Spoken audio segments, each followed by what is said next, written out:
জীৱনত কৰি পোৱা নাই কেতিয়াও। ইমান বৰষুণ পৰিছে নহয়, বৰষুণৰ পৰা মানুহবোৰ একেবাৰে নাই। মানে পাৰ্লাৰত আহিছোঁ, গোটেই পাৰ্লাৰো এয়া খালী খালী। আজি আহিব লগা হৈছে পাৰ্লাৰত আজি মই গ'ল্ড ফেচিয়েল ফেচিয়েলৰ এক্সপিৰিয়েঞ্চ ল'বলৈ আহিছোঁ। জীৱনত কৰি পোৱা নাই কেতিয়াও। বিয়া বুলিয়ে ফেচিয়েলটো কৰিবলৈ ওলাইছিলোঁ, সেয়া দেখিছেনে ইমান বৰষুণ। গুৱাহাটীত মানে এজাক বৰষুণ দিলে চাৰিওফালে পানীয়ে হৈ যায়। কিন্তু ভাগ্য ভাল যে মই যিখন পাৰ্লাৰত কৰিম সেইখনলৈকে অৱশ্যে ৰাস্তাত পানী নাই, একদম নিশ্চিন্ত মানে যাব পাৰিম মই। গতিকে এতিয়া যাওঁ জল্দি আৰু জল্দি আহি যাওঁ।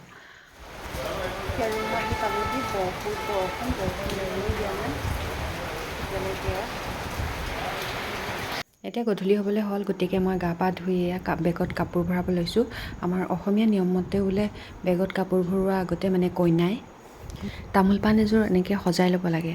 কি কাৰণে সজাই ল'ব লাগে মই নাজানো, কিন্তু ঘৰৰ পৰা বৌয়ে কোৱাত মই ধুনীয়াকৈ সজাই মেলি এয়া কাপোৰবোৰ এযোৰকৈ জাপি মেলি এনেকৈ সোমোৱাইছোঁ কেৰি বেগত সোমোৱাই লৈ।